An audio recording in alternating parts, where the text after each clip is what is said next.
நற்செய்தி வாசகம். மத்தேயு எழுதிய நற்செய்தி 15ஆம் அதிகாரம். ஆண்டுடைய உயிருள்ள வார்த்தைகள் 1, 2 மற்றும் 10-14 முடிய. அதற்கு பிறகு பரிசேயரும் மறைநூல் அறிஞரும் எருசலேமிலிருந்து இயேசுவிடம் வந்து, உம் சீடர் மூதாதையரின் மரபை மீறுவதேன்? உணவு அருந்தும் முன் அவர்கள் தங்கள் கைகளை கழுவதில்லையே என்றனர். மேலும் இயேசு மக்கள் கூட்டத்தை தம்மிடம் வரவழைத்து அவர்களை நோக்கி, நான் சொல்வதை கேட்டு புரிந்து கொள்ளுங்கள். வாய்க்கு செல்வது மனிதரை தீட்டுப்படுத்தாது, மாறாக வாயிலிருந்து வெளிவருவதே மனிதரை தீட்டுப்படுத்தும் என்றார். பின்பு சீடர் அவரை அணுகி, பரிசேயர் உம் வார்த்தையை கேட்டு மனவேதனை அடைந்தனர் என்பது உமக்கு தெரியுமா என்றனர். இயேசு மறுமொழியாக, என் விண்ணக தந்தை நடாத எந்த நாற்றும் வேரோடு பிடுங்கப்படும். அவர்களை விட்டுவிடுங்கள். அவர்கள் குருட்டு வழிகாட்டிகள். பார்வையற்ற ஒருவர் பார்வையற்ற வேறொருவரை வழிநடத்தினால் இருவரும் குழியில் விழுவர் என்றார். இது வாழ்வு தரும் கிறிஸ்துவின் நற்செய்தி. கிறிஸ்துவே உமக்கு புகழ். ಮತ್ತಾಯ ಅಧ್ಯಾಯ 15 ವಚನ 1-2, 10-14 ಆಗ ಕೆಲವು ಫರಿಸಾಯರು ಮತ್ತು ಧರ್ಮೋಪದೇಶಕರು ಜೆರುಸಲೇಮಿನಿಂದ ಯೇಸುವಿನ ಬಳಿಗೆ ಬಂದು, ನಮ್ಮ ಪೂರ್ವಿಕರಿಂದ ಬಂದ ಸಂಪ್ರದಾಯಗಳಿಗೆ ನಿನ್ನ ಶಿಷ್ಯರು ಏಕೆ ವಿಧೇಯರಾಗಿರುವುದಿಲ್ಲ? ನಿನ್ನ ಶಿಷ್ಯರು ಊಟ ಮಾಡುವುದಕ್ಕೆ ಮುಂಚೆ ಕೈ ತೊಳೆಯುವುದಿಲ್ಲವೇಕೆ ಎಂದು ಕೇಳಿದರು.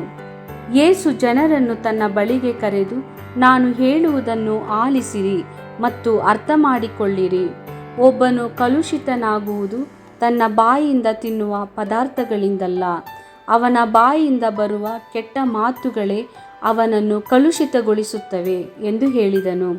ಆಗ ಶಿಷ್ಯರು ಯೇಸುವಿನ ಬಳಿಗೆ ಬಂದು, ನೀನು ಹೇಳಿದ್ದನ್ನು ಕೇಳಿ ಫರಿಸಾಯರು ಬೇಸರಗೊಂಡದ್ದು ನಿಮಗೆ ತಿಳಿಯಿತೋ ಎಂದು ಕೇಳಿದರು. ಯೇಸು, ಪರಲೋಕದಲ್ಲಿರುವ ತನ್ನ ತಂದೆ ನೆಡದಿರುವ ಪ್ರತಿಯೊಂದು ಗಿಡವನ್ನು ಬೇರಿನೊಂದಿಗೆ ಕಿತ್ತು ಹಾಕಲಾಗುವುದು. ಫರಿಸಾಯರಿಂದ ದೂರವಾಗಿರಿ, ಅವರೇ ಕುರುಡರು, ಮತ್ತೊಬ್ಬರಿಗೆ ದಾರಿ ತೋರಿಸಲು ಹೋಗುತ್ತಾರೆ. ಕುರುಡನು ಕುರುಡನಿಗೆ ದಾರಿ ತೋರಿಸಿದರೆ ಅವರಿಬ್ಬರು ಹಳ್ಳದಲ್ಲಿ ಬೀಳುವರು ಎಂದು ಉತ್ತರ ಕೊಟ್ಟನು. ದೇವರ ವಾಕ್ಯವಿದು.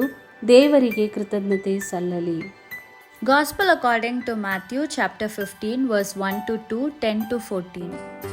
Then some Pharisees and teachers of the law who had come from Jerusalem gathered around Jesus, and they said to him, why do your disciples break the tradition of the elders?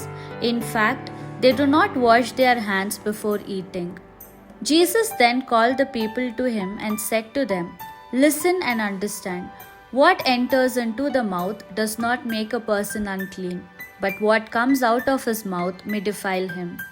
Afterwards, the disciples gathered around Jesus and said, do you know that the Pharisees were offended by what you said? Jesus answered, every plant which my heavenly Father has not planted shall be uprooted.